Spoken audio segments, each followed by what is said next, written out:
We're going to simplify the fourth root of 405 x to the 13th y to the 10th.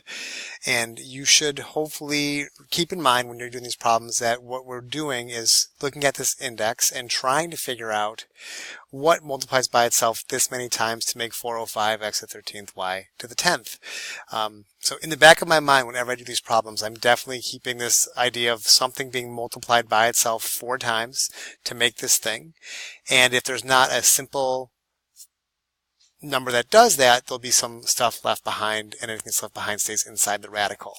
The first step is always to take that coefficient and break it up into its set of prime factors. So I've taken the 405, I've broken it up this way. There's other ways to break it up, but however you break it up, you do get 3 to the 4th times 5. And I'm just basically asking myself, looking at each factor separately and saying, can I split this evenly among the 4 slots? And if I can't split it evenly among the 4 slots, what is left inside? What remains? If I had 4 3s to work with and I had 4 slots, then obviously each slot would get one of those 3s. I can do that. It's great. There's nothing left on the inside. Things work out evenly. With this 5, I only have 1 5 to work with. I can't split that among 4 slots, so it's just going to stay inside the radical since I can't break it out. Now, when it comes to this x to the 13th, the way I want you to think about this is we have 13 x's, and we want to split them as evenly as we can among 4 slots. There's going to be something left over, because 4 does not go into 13 evenly. If you can do the math in your head, you'd be thinking to yourself, well, if I had 13 x's to work with, and I want to split them among 4 slots, every slot could get as many as 3 x's. Right? Because I'm thinking 13, if I divide it by 4, it goes in 3 times. 3 times 4 makes 12. There's a remainder of 1. So I could take these 13 x's and I could give basically each one of these guys 3 x's. And if you look back at your properties of exponents, or think about your properties of exponents, you'll realize that x to the 3rd times x to the 3rd times x to the 3rd times x to the 3rd makes x to the 12th. So I'll have x to the 3rd on the outside, but that's only accounted for 12 of the 13 x's. There's a remainder, of course, of 1.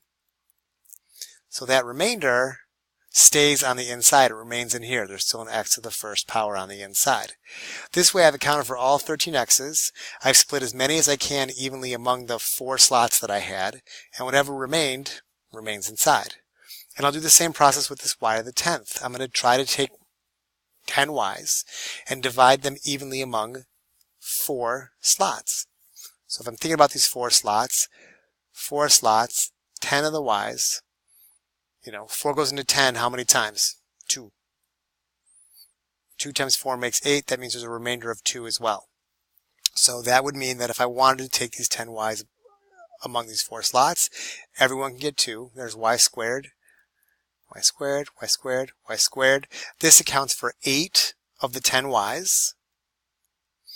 And then there's 2 that are left over, so that stays inside y squared. So my final answer is going to be 3x cubed y squared on the outside.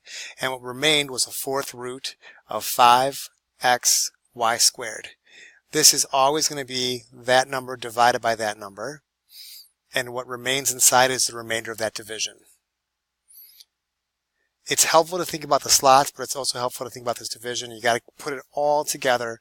The only way it gets better is with practice. So good luck. Be hard on yourself. Be patient with yourself, and you will get this figured out for sure.